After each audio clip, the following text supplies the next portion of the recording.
আসসালামু আলাইকুম। আপনারা সবাই কেমন আছেন? আশা করি সবাই ভালো আছেন। আপনাদের দোয়ায় আলহামদুলিল্লাহ আমিও ভালো আছি। প্রতিদিনের মতো আজকেও আমি নতুন একটা রেসিপি নিয়ে হাজির হলাম। আজকে আমি বানাবো ক্রিসপি আলু স্ন্যাক্স।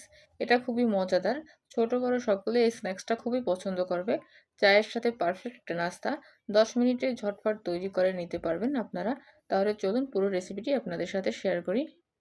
পটেটো স্ন্যাক্স বানানোর জন্য প্রথমে আমি ২টা বড় সাইজের আলু এভাবে কেটে নিয়েছি। এখন এগুলোকে ভালো করে সিদ্ধ করে নেব। এই যে দেখুন আমি আলুটাকে খুব ভালো করে সিদ্ধ করে নিয়েছি। এখন এটাকে একটা কাঁটা চামচের সাহায্যে ম্যাশ করে নিব।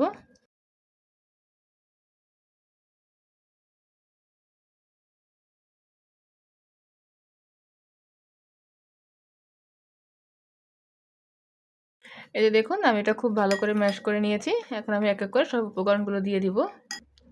দিয়ে দিচ্ছি ১ চামচ পরিমাণ কর্নফ্লাওয়ার, হাফ চামচ মরিচের গুঁড়া, স্বাদ মতো লবণ, দিয়ে দিচ্ছি হাফ চামচ পরিমাণ গোলমরিচের গুঁড়া, আর দিয়ে দিচ্ছি কিছু ধনেপাতা। এখন আমি এগুলো খুব ভালো করে মিশিয়ে নিব।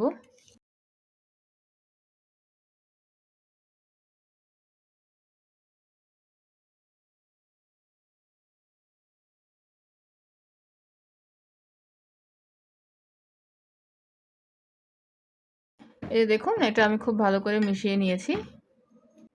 আমি এখন হাতে এইভাবে সামান্য একটু তেল নিয়ে এখান থেকে অল্প একটু ডো নিয়ে নিলাম।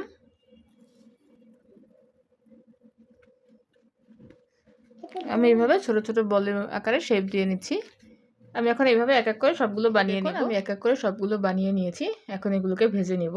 আমি এগুলোকে ভালো করে ভেজে নেব। এজন্য চুলা আগে থেকে তেল গরম দিয়ে দিয়েছি। এখন আমি এক এক করে সবগুলো দিয়ে দিব।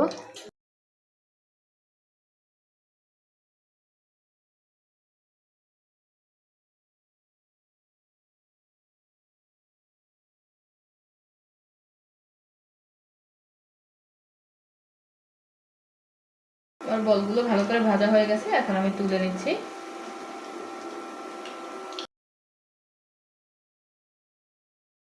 এই যে দেখুন আমি ভেজে গরম গরম সার্ভ করে নিয়েছি আমার মজাদার ক্রিসপি পটেটো স্ন্যাক্স। দেখুন এটা কালারটা কতটা সুন্দর হয়েছে এবং ভিতরটা দেখুন। এটা কিন্তু অনেকটা ক্রিসপি হয়েছে। যদি আপনাদের ভালো লাগে তাহলে আপনারা বাসায় অবশ্যই ট্রাই করবেন। আমার চ্যানেলটিকে সাবস্ক্রাইব করে সবাই আমার পাশে থাকবেন। সবাই আমার জন্য দোয়া করবেন। আল্লাহ হাফেজ।